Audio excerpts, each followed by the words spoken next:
35,000 कोटी रुपयाच्या पुरवणी मागण्या मांडलेल्या आहेत। त्या लवकरच चर्चेनंतर मंजूर होतील। आपण जर बघितलं तर आपला अर्थसंकल्प 6 लाख कोटीपेक्षा मोठा आहे। जेव्हा आपला अर्थसंकल्प 2-2.5 लाख कोटीचा होता तेव्हाही आपण 15,000 कोटीच्या पुरवणी मागण्या मांडायचो। आणि विशेषतः जेव्हापासून आपण नवीन अकाउंटिंग सिस्टीम सुरू केलेली आहे तेव्हापासून पुरवणी मागण्यांची संख्या वाढलेली आहे। कारण पूर्वी आपण जवळपास वर्षभरातल्या सगळ्या गोष्टी बजेटेड करायचो।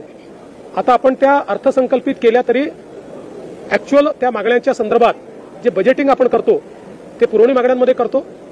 आणि म्हणूनच मला असं वाटतं की 35,000 कोटीच्या या पुरवणी मागण्या आलेल्या आहेत।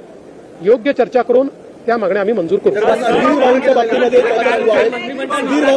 सुधीर भाऊ विधानसभेच्या कामकाजात सहभागी होणार अशी चर्चा सुरू आहे। तुमची काही चर्चा झाली आहे का सुधीर भाऊंसोबत? पहिल्यांदा तर ओबीसींबद्दल बोलायचा काँग्रेसला अधिकार नाही, कारण काँग्रेसच्या उभ्या जीवनामध्ये ओबीसींवर अन्याय करण्याच्या व्यतिरिक्त काँग्रेसने काही केलं नाही।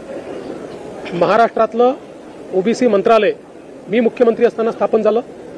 महाराष्ट्रामध्ये ओबीसी समाजाकरता 48 GR हे आमच्या सरकारने काढले।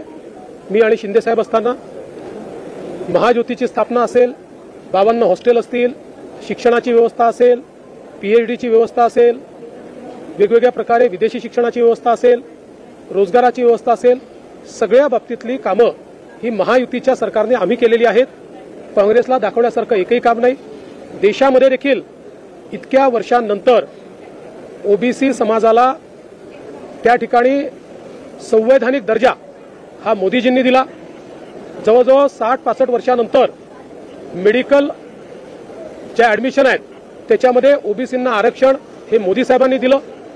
आणि आजही आपण पाहू शकतो मोदी साहेबांचं मंत्रिमंडळ असेल किंवा आमचं मंत्रिमंडळ असेल, सर्वाधिक ओबीसी मंत्री आमच्या मंत्रिमंडळात पाहायला मिळतात। त्यामुळे मला असं वाटतं की काँग्रेस पक्षामध्ये नाना पटोले, विजय वडेट्टीवारवर जो अन्याय होतो त्याबद्दलचा राग तरी आमच्यावर काढू नये, त्यांनी तो योग्य ठिकाणी काढावा। माझी सुधीर भाऊंची नीट चर्चा झालेली आहे। सुधीर भाऊ आमचे ज्येष्ठ नेते आहेत आणि जसं मी सांगितलं की पक्षाने काही लोकांना मंत्रिमंडळात न घेण्याच्या पाठीमागे त्यांना काही विशिष्ट जबाबदारी देण्याचा मानस तयार केलेला आहे। शेवटी पक्ष आणि सरकार या दोन्ही गोष्टी आपल्याला चालवायच्या असतात। त्यामुळे काही वेळी सरकारमध्ये काम करणारे पक्षात काम करतात, काही पक्षात काम करणारे सरकारमध्ये काम करतात। सुधीर भाऊ अतिशय अनुभवी नेते आहेत, महाराष्ट्राचे आमचे अध्यक्ष राहिलेले आहेत। त्यामुळे आमच्या केंद्रीय पक्षाने त्यांच्याबद्दल काही विचार करूनच त्यांना मंत्रिमंडळात घेतलेलं नाही। जितेंद्र आव्हाड यांनी म्हटलं